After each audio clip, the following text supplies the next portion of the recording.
Congratulations to the winner of the first ever Play EDH Play Max tournament. It's 4 reels, taking it down with Krark Sakashima in the finals. Funny enough, I think that was the one that we all thought had the lowest chance of winning.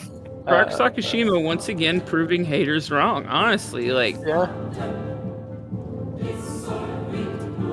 Tier 1 Con is very similar to a GP, but with a focus of Commander. There's a lot of new tools. This deck keeps getting set after set, and the more consistent, powerful pieces it gets, the less it's kind of like cEDH's really fun deck, and the more it's cEDH's really fun deck that also has a chance to compete at the highest levels. It's super unique, it's super cool, and I'm excited to see the fact that Krark and Sakashima made it to the top 4 of this event.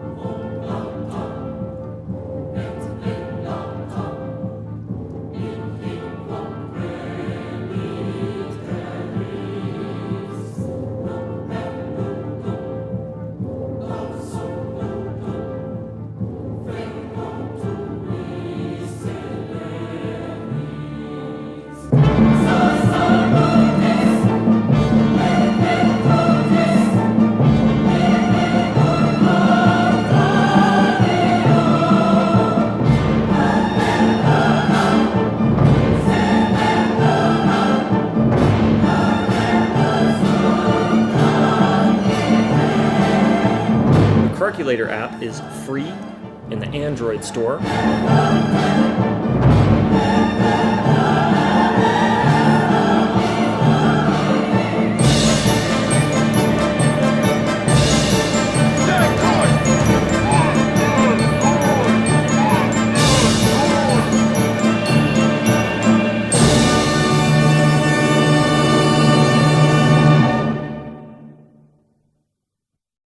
Hey, my name's Ken. I run the channel Stacked EDH. So, the Magic the Gathering card Krark the Thumbless has been out for a little over a year, and our little goblin with a gambling problem has had quite an adventure. Krark Sakashima, the competitive list, has performed well in tournaments all over the world. The Commander duo has grown immensely in popularity, as you can see on websites like EDH, Rec, and Moxfield. And most importantly, at least in my mind, an organic community has grown around brewing for Krark the Thumbless. I run that Discord. It's called the Thumbless. It's a very good group of really creative and kind and helpful people.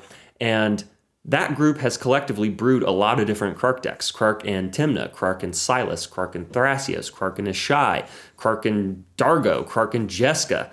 It goes on. And I am really excited to present to you all my part of that brewing party. I'd like to show you what I'd like to call the Krark Box.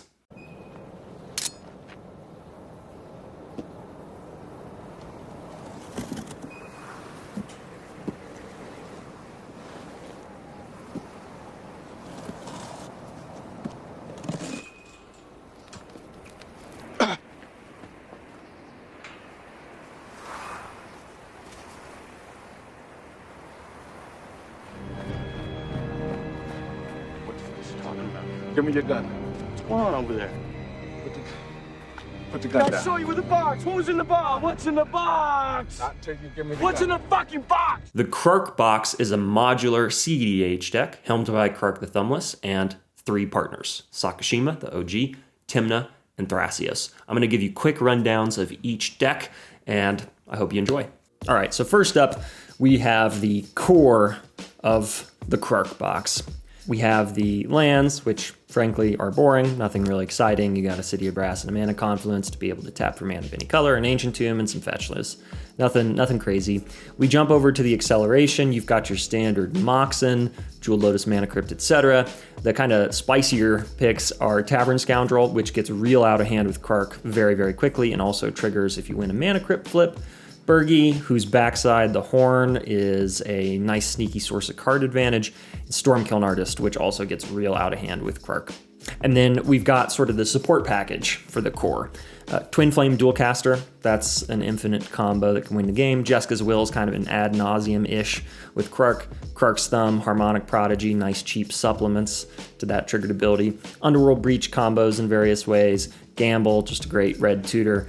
Deflecting Swat, probably the best piece of interaction in all these decks. Mog Salvage, free artifact removal, and Storm Fodder, and then Pyroblast, which you can cast as much as you want. You don't really have to have a blue target. You can target anything, and then upon resolution, the spell just checks to see if it's blue. So if you got a ton of red mana, but you need to boost that storm count or trigger Magecraft, you can just spam Pyroblast a lot. Next up, we've got the cards specific to Sakashima. These are indicated with the little chick breaking out of an egg, aka, this is like the first deck. This is sort of the progenitor of the Krark Box. So, we got this little baby peeper. Acceleration, Brightstone Ritual, Strike It Rich makes, treasures to filter mana. Springleaf Drum plays a similar role. Ruby Medallion to reduce sort of the rituals and twin flames of the world. Brawl is a source of draw and cost reduction. And then Brightstone Ritual is super low to the ground in terms of cost, but the ceiling is potentially really high, and it checks for all goblins on the battlefield. So if an opponent casts a Dockside, you can benefit from that. The draw specific to Krark Sakashima, Impulse, digs incredibly deep, light up the stage, generally you can cast for its spectacle cost. Intuition, super flexible, instant speed tutor. Mind's Desire, huge storm payoff, Ristic, generically good, and Muddle's kind of a new inclusion for me. I'm testing it out, and it's really here just because it can find a lot of things that you can't otherwise find in Izzet. Disruption for Krark Sakashima, Lightning Bolt, amazing way to win. Tybalt's Trickery you can use to turn your own spells into different kinds of spells, so it's a source of card advantage and disruption. Remand, save your own stuff or counter other people's spells, save your own stuff and draw. Unsubstantiate, combos infinitely with Stormkiln Artist and a Krark. Couple Stormkilns and Krark, and then you can generate infinite Storm and potentially infinite treasure. Shatter Skull Smashing is really just kind of a land, but it's also creature removal. Geist Wave is a new improved bounce spell that can potentially win us the game if we can generate a lot of treasure. You can turn that into card draw. You can also turn the sort of dockside loops into a game-winning state. Grape Shot, good storm payoff. Temporal Fissure, a new storm payoff advocated for by 4Reals or Chief, who won the Play Max Play EDH tournament. Says it's great, I'm giving it a shot, and of course Force of Will. And then the lands unique to Krark Sakashima, it's kind of boring, but you can see I've got a nice Rocky Altar, and I've got those nice Venice and Mount Fuji lands, which I'm very partial to. And then support for Krark Sakashima. Phantasmal Image is another dockside or another cheap Sakashima Krark. Heat Shimmer is another copy spell that we can win with Dualcaster Mage. Phyrexian Metamorph copies any creature on the battlefield or artifact, so it's pretty flexible, and you can just cast it using red mana and paying a couple life. And the Finale of Promise is a really good source of recursion that triggers Krark both on itself and on the spells that you cast with it. So it's pretty good bang for your buck. All right, Thrasios, Pasios. We've got the Acceleration, nice little Wild Growth, Utopia Sprawl. Throw those on a land that you're untapping with the twiddle effects, and then you can generate more and more mana that way. Also, you can target those permanents and trigger Orvar to make copies, put them on the same land, and that essentially goes real tall unless you generate a ton of mana. Manamorphose is an incredible card. I wish I had it in Krark Sakashima. I wish I had it in every Krark deck. Draws cards and makes mana. High Tide makes sense with this list. We got a lot of islands, and Tropical Island is also, the first island we generally fetch for. So this is a good way to storm off. Draw unique to Krark Thrasios. We've got the Worldly Tutor and the Sylvan Tutor. These typically are going to find something like Harmonic Prodigy, Veyron, or Orvar, if you want to take that route. Crop Rotation, Gaia's Cradle.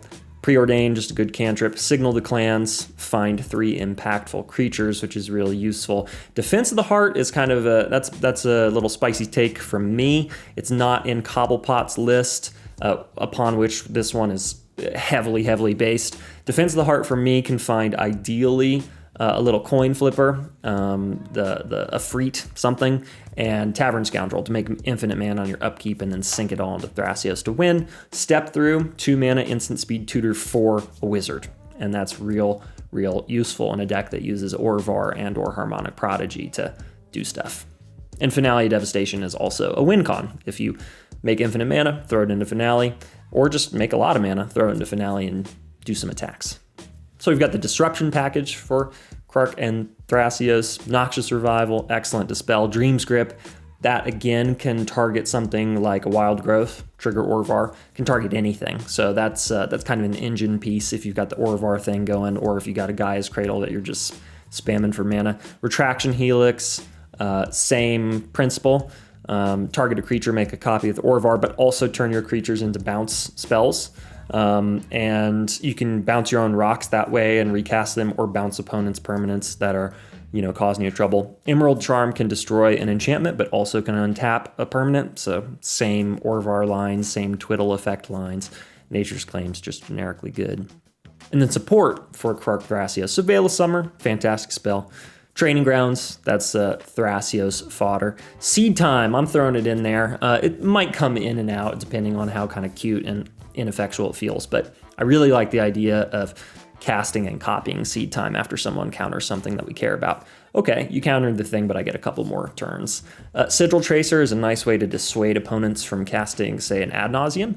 Frenetic Freak combos with Tavern Scoundrel to generate infinite mana. You just put 1 billion Frenetic or Freak activations on the stack and flip 1 billion coins and probabilistically gain as much mana as you need via treasures. And again, Orvar is a nice kind of engine piece. Make token copies of stuff like Harmonic Prodigy and use that to storm off on the same turn that Orvar comes down. And then the lands for Krark Thrasios, Forbidden Orchard provides fodder for Defense of the Heart.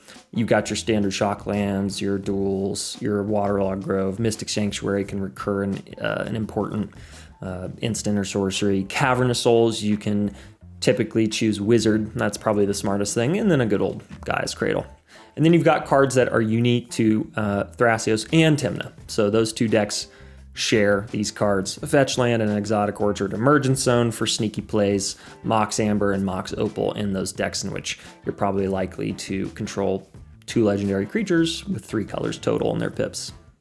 Tymna, this kind of mid-range brew, can either go a Stormy route or just play good grindy disruptive cards and eke out advantage over a few turns. LED combos really beautifully with Wheel of Fortune and Underworld Breach. Dark Writ, an incredible ritual, particularly with Krark. Culling the Weak, if you cast Culling the Weak and sacrifice Krark, Krark won't see the spell being cast because you're still paying its costs. So that's a good way to get rid of Krark if you want to make sure that you resolve something like an Ad Nauseam, for instance. Ragavan's just an excellent 1-drop that you can dash to steal something that you need to steal. And Smothering Tithe pairs really, really well with Wheel of Fortune and otherwise just provides a nice kind of stacksy form of value. Tons of draw in this package. Of course, we're in black, so we run all the best tutors. Enlightened Tutor in white. Burning Inquiry pairs really, really well with Smothering Tithe, and it also feeds our graveyard. We don't really care that much about what gets binned. We are partially a graveyard deck, so it's a nice disruptive and explosive piece of draw. You got your standard tutors, Reanimate, which is real nice with Entomb. If you got Krark out, going for a real low to the ground Entomb and then Reanimate line, double can get you both something like a Villas and a Doom Whisper into play, which immediately gives you a game-winning engine. You can pay life into Doom Whisper, which triggers Villas. You draw all the cards, you bin all the things you want to bin for graveyard shenanigans. It's pretty nice. Ad Nauseam's in there too, because we're in black and why not run it? Tainted Pact, find a combo piece. Diabolic Intent, excellent tutor. You can sacrifice Krark if you want to make sure it resolves. Wish Claw's good. Dark Confidant, that's a shaman.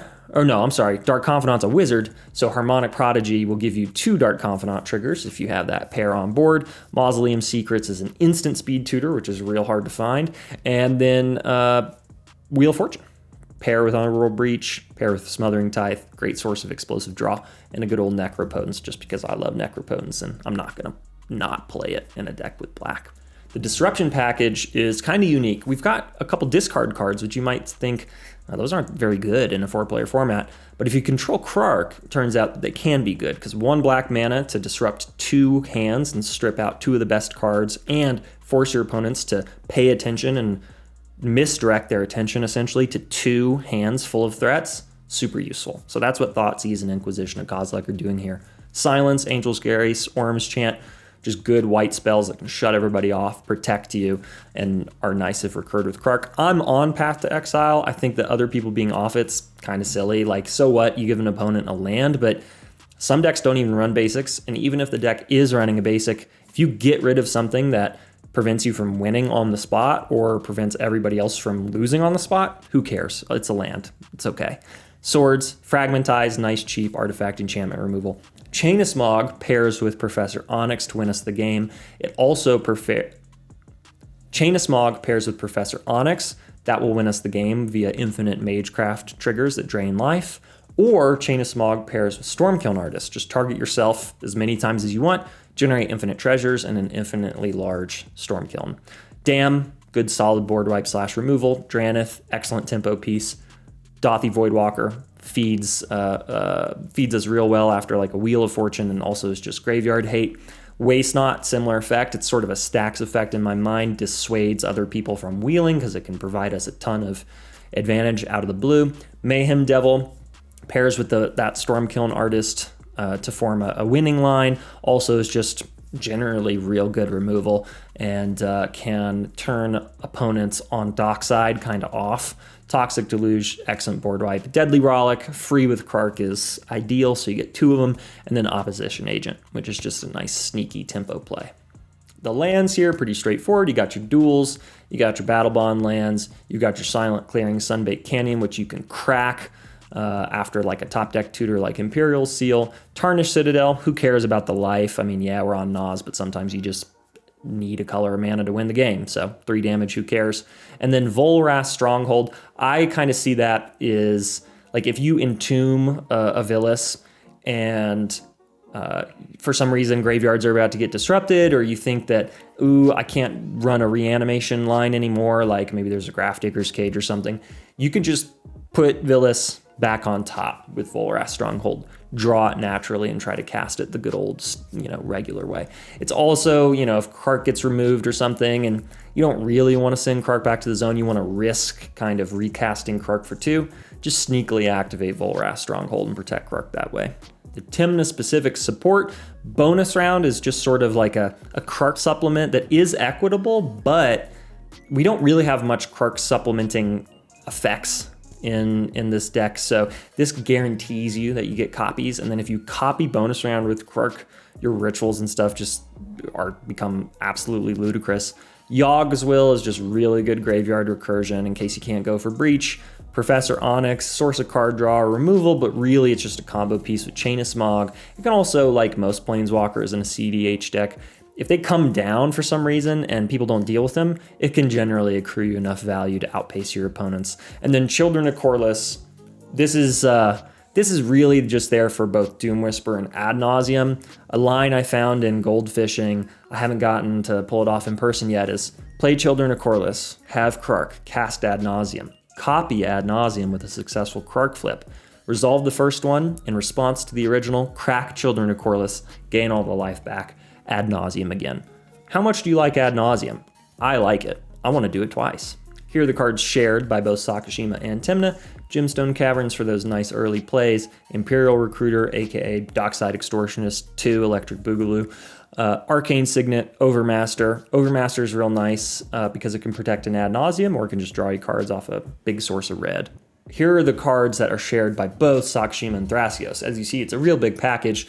You got lands, you got your rituals like Snap and Rite of Flame, your generically good draw-ish cards like Mystical Tutor, Gitaxian Probe, fantastic, Fish, Mystic Remora, Frantic Surge, etc., etc. Archmage Emeritus is just kind of a one-card engine. And then you've got Disruption like the Flusterstorms, Pax, Swan Songs, Cycrifts, Brain Freeze, which combos with Breach, Fierce Guardianship, Mindbreak Trap, which is real nice and kind of hits things that would otherwise be protected by like Veils of Summer, and then Submerge, which is just an amazing tempo play, and hopefully most of the time is online, and then Veyron, which is really, really good for both of these decks, which are leaning heavily into the spamming instant and sorcery route. Yeah, so that's the Krark Box. And sorry, I didn't explain the sticker coding or mythology. Came to me after the fact, kind of late in editing. So yeah, baby chick hatching out of the egg is Sakashima. That's the OG deck, the progenitor for everything else, as I mentioned in the video. Popcorn is for Tymna because I think the deck is called Vape Farm, and I think that the funniest vape flavor I've ever heard or smelled is popcorn flavor. Fish, Thrasios, obviously, and then the various combinations of like cards that are in both the Thrasios and Tymna Krark combos. You know, it has stickers from both. So that's the sticker lore. I hope you enjoyed this video, and stick around for the credits, which will feature a bunch of Krark altars that I've commissioned in the last year. Okay, thanks y'all. Bye.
Zucca, what do you think about Krark?